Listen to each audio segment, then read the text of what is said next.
올해 우리 교회 주제는 하나님의 나라를 갈망하라입니다. 하나님의 나라를 갈망한다라는 말은 예수 그리스도의 재림으로 장차 완성될 하나님의 나라를 갈망하라는 뜻이지요. 정의롭고 온전한 모든 관계 속에서 완전한 샬롬, 이보다 더 좋을 수 없는 기쁨, 그치지 않는 충만한 영생을 누리게 될 미래적 천국을 사모하고 바라보고 기다린다는 의미도 있습니다.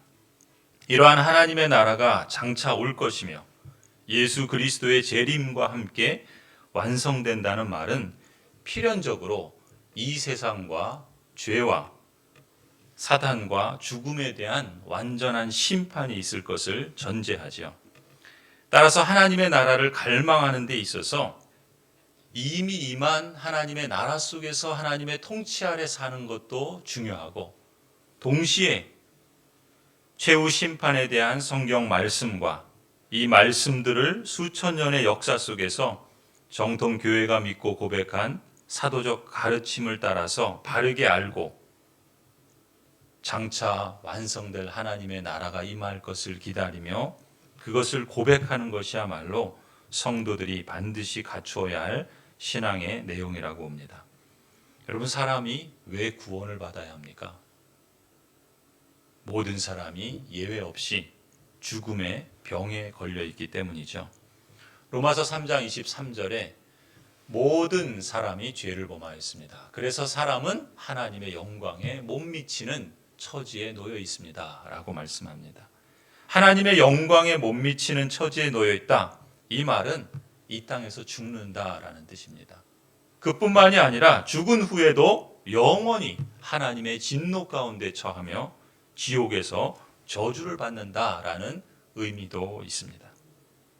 이처럼 끔찍한 죽음의 병에 걸리게 만든 이 죄, 말하자면 이 죄라는 악성 종양을 잡지 않고서는 어느 누구도 죽음과 저주라는 하나님의 진노에서 생명을 얻을 수 없고 구원받을 수 없습니다.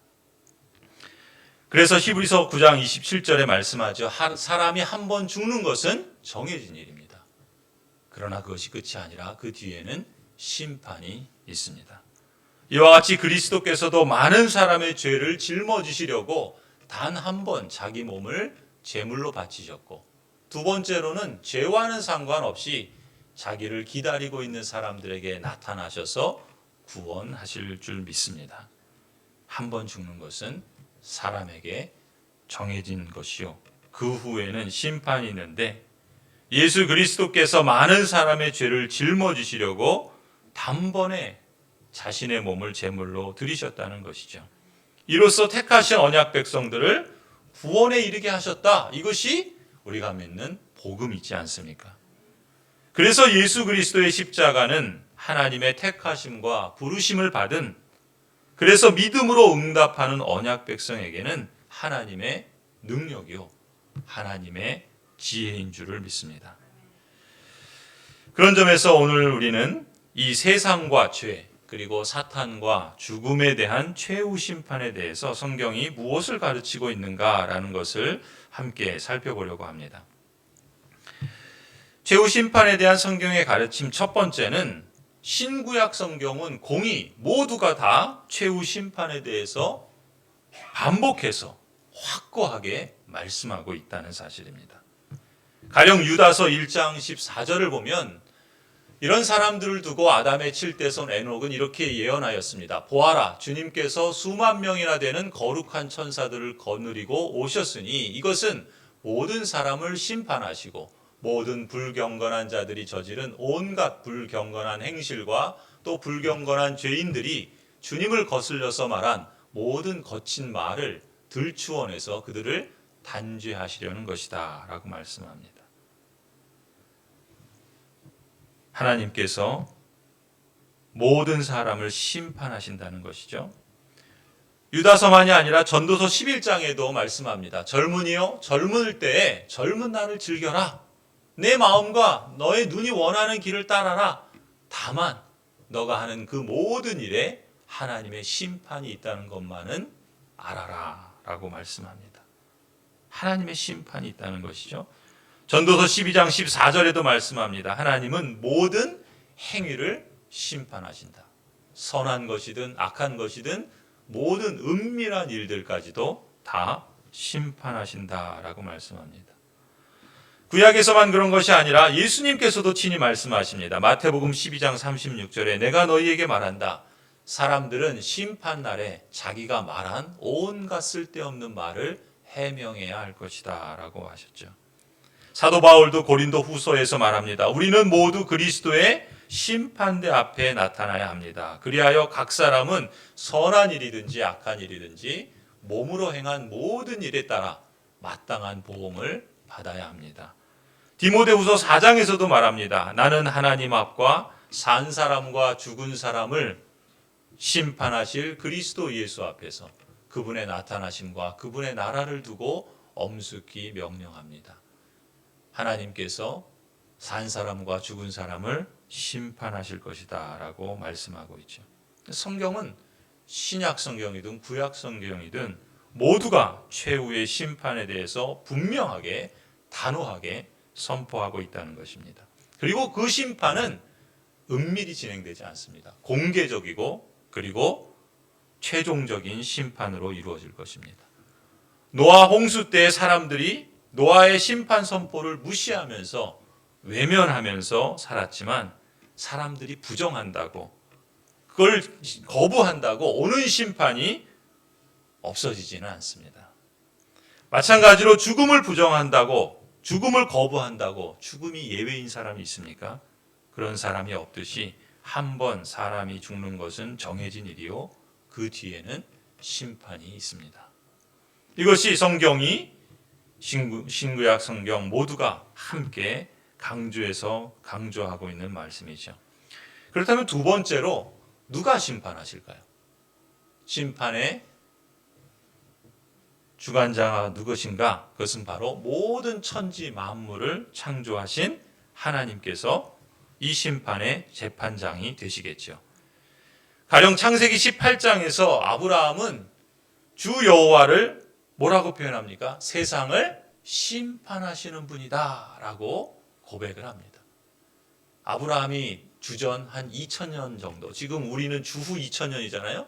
그러니까 그걸 거꾸로 뒤로 2000년 가면 아브라함이 살았어요. 그러니까 아브라함과 우리 사이에는 대략 한 4000여 년에 우리가 생각할 땐 어마어마한 그 시간적 간격이 있는데 이미 4000년 전에도 아브라함은 이 모든 만물을 창조하신 하나님이 이 세상을 심판하실 분이다라는 것을 믿고 그렇게 표현했던 것이죠. 아브라함만이 아닙니다. 시편 7편에 보면 다윗도 하나님을 의로우신 재판장이라고 부릅니다. 다윗만이 아니에요. 신약 성경의 사도 바울도 의로우신 재판장이다라는 표현을 사용하고 있죠. 히브리서 12장에 보면 하나님을 의로우신 재판장일 뿐만 아니라 만민의 심판자라 부릅니다. 모든 사람을 심판하신다는 거예요. 예외가 없습니다. 로마서 2장에서도 하나님을 심판자로 말씀하시면서 그 하나님의 심판은 공정한 심판이고 의로우신 심판이다라고 표현하고 있습니다. 그러니까 최후의 심판은 만민의 심판자시요 의로우신 재판장이신 하나님께서 행하실 것입니다. 그리고 그 하나님의 심판은 정의로운 심판, 의로운 심판, 공정한 심판이 될 것입니다. 근데 여기서 우리가 한 가지 주목할 점이 있어요. 요한복음 5장 22절을 보면 예수님께서 이렇게 말씀하십니다. 아버지께서는 아무도 심판하지 않으시고 심판하는 일을 모두 아들에게 맡기셨다. 성부 하나님께서 심판장이신데 그 심판하시는 일을 아들이 없이 하시지 않는다는 거예요. 그 심판의 권한을 성자 예수 그리스도에게도 위임하셨다는 거예요. 그런 점에서 성부 하나님께서 심판하시는 일을 주 예수 그리스도께서 맡기셨다라는 사실을 우리가 주목해야 합니다. 왜 그렇죠? 예수 그리스도는 우리 주님이시기 때문에 그렇습니다. 예수 그리스도는 우리의 구원자가 되시기 때문에요. 우리의 주님이시고 우리의 구원자이신 성자 예수 그리스도께서 하늘로부터 다시 이 땅에 오실 때 심판자로 오신다는 사실을 우리는 늘 기억해야 할 줄로 믿습니다. 예수님은 윤리 도덕을 가르치기 위해서 오신 게 아닙니다. 착한 일을 하면서 살라고 오신 게 아니에요. 이 세상을 심판하시기 위해서 오십니다. 그럼 누구를 심판할까요? 어떤 사람이 심판의 대상일까요? 세 번째로 살펴볼 것은 이것입니다. 앞서 우리가 히브리서 12장 23절에서 본 것처럼 하나님을 만민의 심판자라 이렇게 부르죠. 그렇다면 모든 사람이 심판의 대상이 될 것입니다. 마태복음 25장을 보시면 그는 모든 민족을 그의 앞에 불러 모아 목자가 양과 염소를 가르듯이 그들을 갈라서 양은 그의 오른쪽에 염소는 그의 왼쪽에 세울 것이다 라고 말씀하죠. 모든 사람을 다 심판의 대상으로 삼으셔서 모든 민족을 하나님 앞에 불러 모으신다라는 것입니다. 여기에는 남녀노소가 구분이 없어요. 지위 고하가 차별이 없습니다. 모든 사람에게 예외 없이 심판은 임할 것입니다. 로마서 14장 10절에 그래서 이렇게 말씀합니다. 그런데 어찌하여 그대는 형제나 자매를 비판합니까? 어찌하여 그대는 형제나 자매를 업신여깁니까? 우리는 모두 다 하나님의 심판대 앞에 서게 될 것입니다. 부자거나 그렇지 않거나 어리거나 나이가 많거나 인종, 지역, 종교, 지위와 직책이 어떠하든 예외 없이 모든 사람이 심판의 대상이 될 것입니다. 심지어 예수님은 이렇게까지 말씀하시죠. 디모데 후서에 보면은 나는 하나님 앞과 산 사람과 죽은 사람을 심판하실 그리스도 예수 앞에서 그분의 나타나심과 그분의 나라를 두고 엄숙히 명령합니다. 사도 바울은 예수님을 두고 뭐라 그래요? 산 사람을 심판하실 뿐만 아니라 죽은 사람도 심판하시는 분이시다. 예수님을 믿는 사람도 심판을 받고 믿지 않는 사람도 심판을 받습니다. 산 사람도 심판을 받고 죽은 사람도 심판을 받습니다. 사람이라면 예외 없이 누구나 심판을 받을 것입니다. 저는 심판을 받을까요? 그렇습니다. 저도 심판대 앞에 서게 될 것입니다. 여러분은 어떻죠? 여러분도 예외 없이 다 심판대 앞에 서게 될 것입니다. 재판장이신 하나님의 심판대 앞에 모두가 서게 된다는 것을 믿으시기 바랍니다. 그렇다면 이 최후 심판은 여러분 어떤 식으로 진행이 될까요?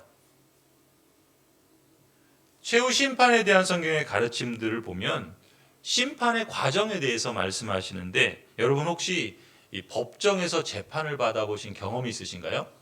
아마 대부분은 없으실 거예요. 저는 있어요. 참 다양한 경험을 했죠. 법정에서 재판을 받았는데 어떤 일로 받았냐면 제가 토론토에 있을 때 주차 위반 딱지를 뗐습니다. 근데 거기서는 주차 위반 딱지를 떼면 나는 이것에 대해서 부당하다. 그러면 이의 신청을 할 수 있어요. 그러면 이제 법정에 가야 됩니다. 그래서 제가 이의 신청하려고 법정에 갔어요. 근데 법정에 갈 때 보통 주차 위반 딱지가 있겠죠. 그게 이제 발부가 돼요. 그러면은 소환을 합니다. 언제 어느 날에 법정에 나오십시오라고 소환을 해요. 그러면 정해진 날짜, 정해진 시간에 법정에 출두를 하죠. 그럼 이제 판사를 만납니다. 저는 처음 판사를 만났어요. 좀 겁나더라고요. 판사를 만나는데 이제 아주 간단해요. 약식 재판이기 때문에 아주 간단합니다. 그래서 제가 이제 이러이러한 일에 대해서 이러이러하다라는 것에 대해서 당신 유죄를 인정하냐 이렇게 물어봐요. 그럼 어떻게 해요? 내가 유죄를 인정하면 그 티켓 발부 받은 걸 이제 거기에 대해서 형 집행이 되는 거고 만약에 나는 그렇지 않습니다. 이건 부당합니다. 이렇게 이의를 제기하면 거기에 대해서 또 이제 그 판단 신문을 해서 판결을 하고 그 판단에 따라서 집행을 하게 되죠. 왜 이 말씀을 드리냐면 하나님의 법정에서도 비슷한 일이 벌어진다는 겁니다. 하나님의 법정에서도 소환이 있고 출두가 있고 신문이 있고 판결이 있고 집행이 있습니다. 제일 먼저 하나님은 각 사람을 소환하실 겁니다. 마태복음 24장 30절에 보시면 그때에 인자가 올 징조가 하늘에서 나타날 터인데 그때에는 땅에 있는 모든 민족이 가슴을 치며 인자가 큰 권능과 영광에 쌓여 하늘 구름을 타고 오는 것을 보게 될 것이다. 그리고 그는 자기 천사들을 큰 나팔 소리와 함께 보낼 터인데 그들은 하늘 이 끝에서 저 끝까지 사방에서 그가 선택한 사람들을 모을 것이다. 소환장은 모든 사람을 심판대 앞에 부르는 일로 발부되겠죠. 그때 그 소환장은 그냥 발부되는 게 아니에요. 뭐라 그럽니까? 천사들이 큰 나팔 소리와 함께 각 사람을 부르게 될 것입니다. 은밀히 그냥 몰래 진행되는 게 아니에요. 그리스도께서 이 땅에 처음 오실 때는 대부분의 사람들이 알 수 없는 아주 연약하고 아주 무력한 아이의 모습으로, 그것도 아주 천한 그런 낮은 그러한 모습으로 오셨지만 그리스도께서 다시 오실 때는 그렇게 오시지 않습니다.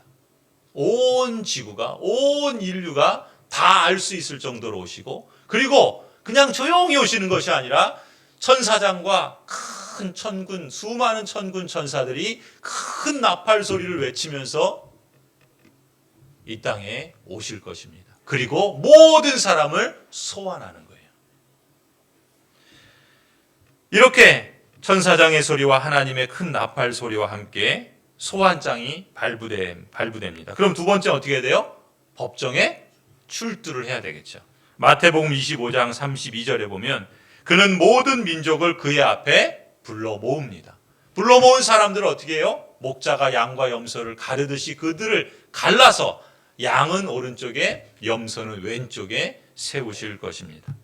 전지전능하신 하나님께서 모든 것을 아시고 모든 것을 행하실 수 있는 하나님께서 각 사람을 심판대의 법정에 불러 모으시고, 그리고는 양들은 오른편에 염소는 왼편에 가르시듯이 의인과 죄인을 갈라서 나누실 것입니다. 이렇게 법정에 출두하게 되면 세 번째는 신문이 이어지겠죠.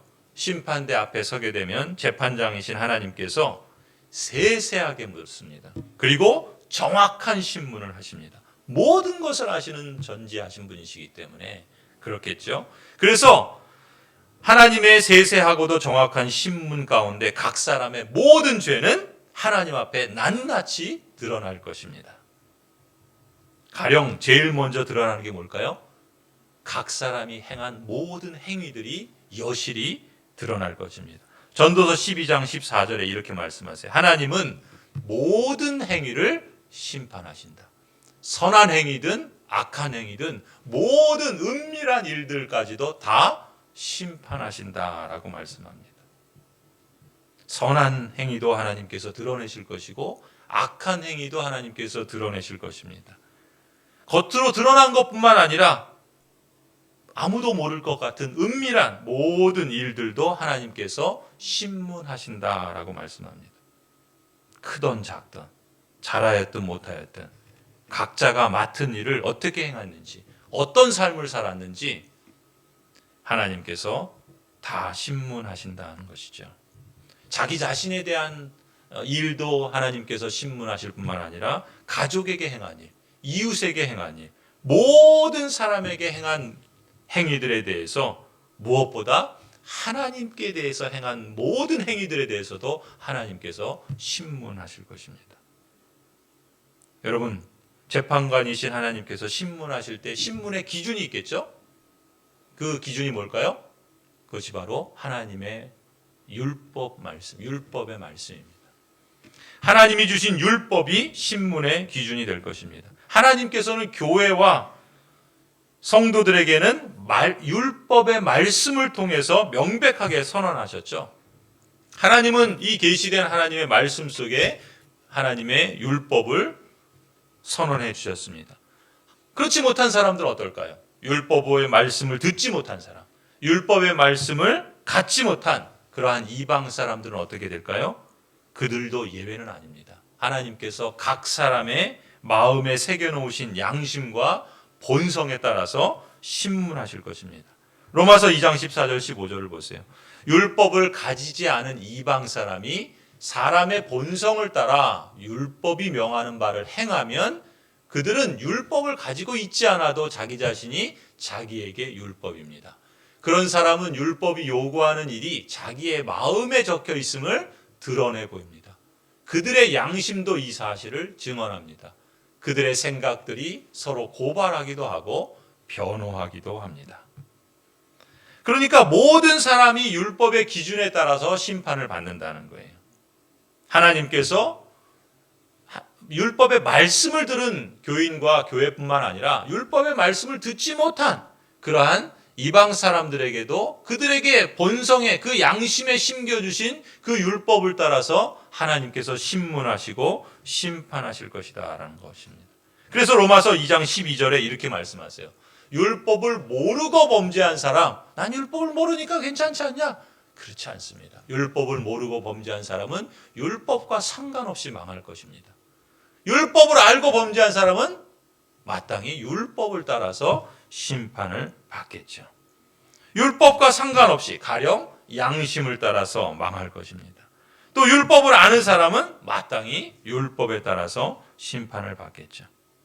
그런데 이렇게 하나님께서 율법을 기준으로 삼아서 사람이 행한 모든 드러난 행위뿐만 아니라 드러나지 않은 은밀한 행위들까지도 하나님께서 신문하시고 심판하실 것입니다.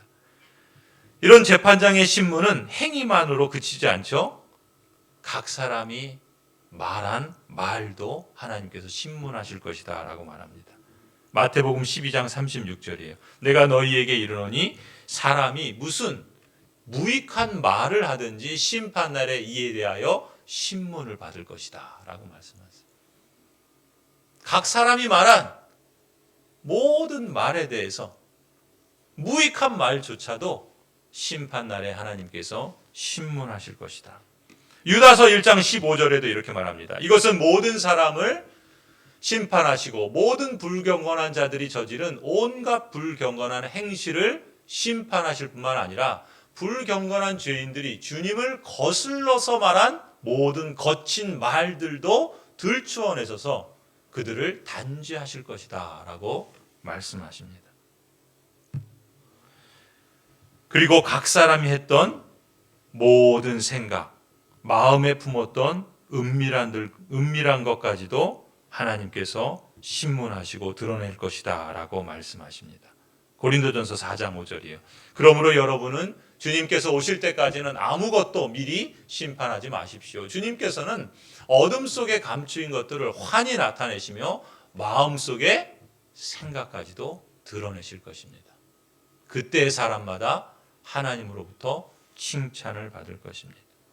성도로서 신실하게 잘한 사람에게 하나님께서 칭찬을 주시겠죠. 그 어둠 속에 감춰있던 것이 오른손이 행하는 것을 왼손이 모를 정도로 하나님이 기뻐하시는 율법을 따라서 순종의 삶을 결과의 구애됨이 없이 하나님께 충성했다면 하나님께서는 그 일에 대해서 사람들이 그걸 알아주든 못 알아주든 칭찬하실 것입니다. 그러나 반대로 하나님의 뜻에 대해서 무시하고 외면하고 거역했다면 사람들이 모른다 할지라도 하나님은 그 일에 대해서 밝히 드러내시고 심판하실 것입니다. 성도 여러분, 여기서 우리가 주목할 점이 있습니다. 모든 사람에 대한 신문은 율법을 따라 평가된다고 했는데 여기서 반드시 기억해야 할 점은 율법의 기준은 뭐예요? 의입니다. 의인이라는 말이 그거예요. 성경에서 의인은 뭐라 그랬죠? 모든 관계 속에서 책임을 다하는 거예요. 하나님과의 관계 속에서 피조물인 내가 책임을 다하는 것. 가정에서는 부모로서 책임을 다하는 것. 남편으로서 책임을 다하는 것. 또 교회에서는 목사로서 책임을 다하는 것. 또 사회에서는 직장인으로서 또 자기 일하는 일터에서는 또 일하는 사람으로서 학교에서는 또 학생으로서 가정에서는 또 주부로서 우리의 삶의 어떤 자리에 있든 우리는 우리의 모든 그런 삶의 자리에서 책임을 지는 것, 그것을 의라고 말해요. 그것은 자연 환경에 대해서도 마찬가지겠죠. 그런데 이런 이 율법의 기준을 만족시키는 사람은 어떻게 되죠? 구원을 받습니다. 의를 행함으로 구원을 받죠. 그런데 의를 행할 수 있는 사람이 있어요? 아무도 없습니다. 아무리 99개의 모든 율법을 다 순종한다 할지라도 만에 하나라도 그 율법을 어겼다면 그 아홉 개를 순종한 게 아무 소용이 없는 거예요. 하나 불순종하면 역시 죄인인 것이죠. 그러니 인생의 능력과 힘으로는 자기를 자기 스스로 구원할 수 있는 사람은 아무도 없어요. 그러니 율법의 기준을 만족시키는 사람이 구원을 받는 하나님의 그 원리가 있지만 율법의 기준에 미칠 수 있는 사람은 아무도 없기 때문에 모든 사람은 멸망과 심판을 받게 된다는 사실입니다. 우리는 이것을 잊지 말아야 할 것입니다. 그런데 복음이 있죠. 복된 소식이 있습니다. 그건 뭐죠? 하나님의 언약 백성으로서 예수 그리스도를 믿고 회개한 사람은 누구나 구원을 선물로 받는다는 거 아니겠습니까? 이것이 복음이죠. 왜 그렇습니까? 우리가 율법의 의의를 그 기준을 다 만족시켜서 우리가 구원받는 것입니까? 그럴 수 없다 그랬어요. 그렇다면 우리가 그걸 만족시킬 수 없는데도 불구하고 구원받는다는 것은 그 율법의 의의를 만족시켜 주시는 다른 중보자가 우리에게 있다라는 것이죠. 바로 예수 그리스도께서 율법의 의, 그 율법의 기준을 다 맞추시고 다 통과하셔서 성부로부터 획득하신 의가 있어요. 그 의를 당신의 것으로만 여기지 않고 그리스도 안에 있는 사람들에게 그 의를 나누어 주신 거예요. 그래서 우리가 죄인이고 우리가 율법의 의를 만족시킬 수 없지만 그리스도 안에 있는 사람에게는 그리스도께서 친히 대속의 제물이 되어주시고 그리스도께서 친히 순종으로 획득하신 모든 율법의 의를 그리스도를 믿는 성도에게 전가시켜 주셨기 때문에 그리스도의 의를 힘입어서 우리가 구원을 받는 것이죠. 이것이 복음의 핵심입니다. 그렇기에 로마서 1장 16절에 사도 바울은 이렇게 고백하는 거예요. 나는 복음을 부끄러워하지 않습니다. 왜요? 이 복음은 모든 믿는 사람을 구원하시는 하나님의 능력이기 때문에 그렇다는 거예요. 유대인만이 아니라 이방인, 우리와 같은 사람들도 그리스도를 믿는다면, 그리스도를 믿고 회개한다면, 그리스도 안에 있는 사람이라면 누구나 그리스도의 의를 힘입어서 구원을 하신다. 이것이 하나님의 능력이요 복된 소식인 줄을 믿습니다. 성도 여러분, 이렇게 하나님께서 각 사람을 심판의 기준인 율법을 따라서 신문하신 후에는 어떻게 하죠? 판결을 내립니다. 각 사람에 대해서 판결을 내려요.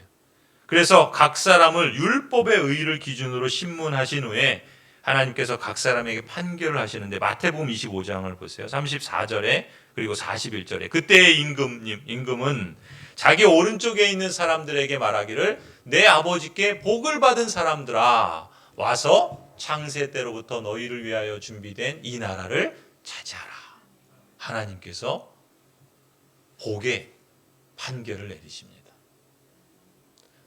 반대로 41절을 보면 그때의 임금은 왼쪽에 있는 사람들에게도 말할 것이다. 저주받은 자들아 내게서 떠나서 악마와 그 졸개들을 가두려고 준비한 영원한 불 속으로 들어가라. 영원한 지옥의 저주에 빠지게 된다는 것이죠. 오른쪽에 있는 사람들은 영생의 그 완전한 샬롬 가운데 참된 안식 가운데 하나님께서 복 주시고 왼쪽에 있는 사람들에게는 저주받은 자들이라 영원한 꺼지지 않는 그 불 속으로 들어가 영원한 저주 가운데 처하게 된다. 이러한 판결을 내리신다는 것이죠. 그리고 마지막으로 의로우신 재판장이신 하나님은 이제 각 사람에게 선고하신 판결대로 형을 집행하시겠죠. 마태복음 25장 46절입니다. 그리하여 그들은 영원한 형벌로 들어가고 죄인들이겠죠. 의인들은 영원한 생명으로 들어갈 것이다. 불신자들은 영원토록 고통받을 지옥에 던져질 것이요 신자들은 하나님께서 계시는 낙원인 셋째 하늘로 인도되어서 그곳에서 영광의 하나님과 직접 친교를 나누면서 영원한 즐거움과 참된 안식과 만족을 누리게 될 줄로 믿습니다. 성도 여러분, 목사로서 저는 여러분이 최후 심판에 대한 교리를 보다 선명하게 그리고 올바르게 알기를 원합니다. 그리고 이 진리를 늘 염두에 두고 사시기를 바랍니다. 종교개혁자들과 청교도와 같은 우리 믿음의 선배들은 이 교리를 진지하게 숙고했습니다. 하나님 앞에서 자신의 삶의 길표로 삼고 내가 지금 있는 위치와 내가 지금 향하고 있는 목표가 무엇인가를 이 말씀에 비추어서 이 진리를 숙고할 뿐만 아니라 보다 더 관심을 갖고 자신의 현재의 삶을 살고자 힘썼습니다. 가령 네덜란드에서 제2의 종교개혁에 앞장섰던 빌헬무스 아브라켈이라는 목사님이 계시는데 이 목사님은 이렇게 선포합니다. 그리스도께서 의로우신 심판주로서 곧 오실 것입니다. 그리스도는 누구나 볼 수 있도록 오실 것이며 위대한 영광 가운데 하늘과 땅을 심판하실 재판장으로 오실 것입니다. 재판장이신 하나님께서는 모든 사람을 당신 앞에 부르시고 의인과 죄인을 가르실 것입니다. 각 사람마다 그 행위를 면밀하게 살펴보시고 신문하시며 모든 행위와 생각과 말과 마음까지도 드러내실 것입니다. 그리고 각 사람의 행위가 생명에 해당하는지 사망에 해당하는지를 판결하시고 선고하실 것입니다. 그래서 불신자는 지옥에 가두고 신자는 천국으로 맞아들이실 것입니다. 성도 여러분, 최후 심판에 대한 이러한 사실을 불신자들이 알게 된다면 머리가 쭈뼛 설 만큼 두려움을 느끼지 않겠습니까? 이 날은 참으로 끔찍하고 두려운 날이 될 것이기 때문에 그렇습니다. 말라기 4장에 선지자는 이렇게 선포합니다. 나 만군의 주가 말한다. 용광로의 불길같이 모든 것을 살라버릴 날이 온다. 모든 교만한 자와 악한 일을 하는 자가 지푸라기같이 다 타버릴 것이다. 그날이 오면 불이 그들을 살라서 그 뿌리와 가지를 남김없이 태울 것이다. 참으로 무서운 날이 될 것입니다. 이처럼 하나님의 말씀이 그들의 양심을 찌르는 소리에 귀를 기울임으로써 임박한 진노를 두려워하고 회개에 이를 수 있게 되기를 기원해 봅니다. 하지만 안타깝게도 많은 사람들이 심판의 날에 관심을 두지 않는 것 같습니다. 사람들은 자신의 노후에 대해서 생각하고 할 수 있는 대로 힘써 대비하는 그러한 마음을 갖는데 그런 것처럼 그들에게 닥칠 심판의 두려운 날에 대해서도 미리 준비한다면 얼마나 다행일까요?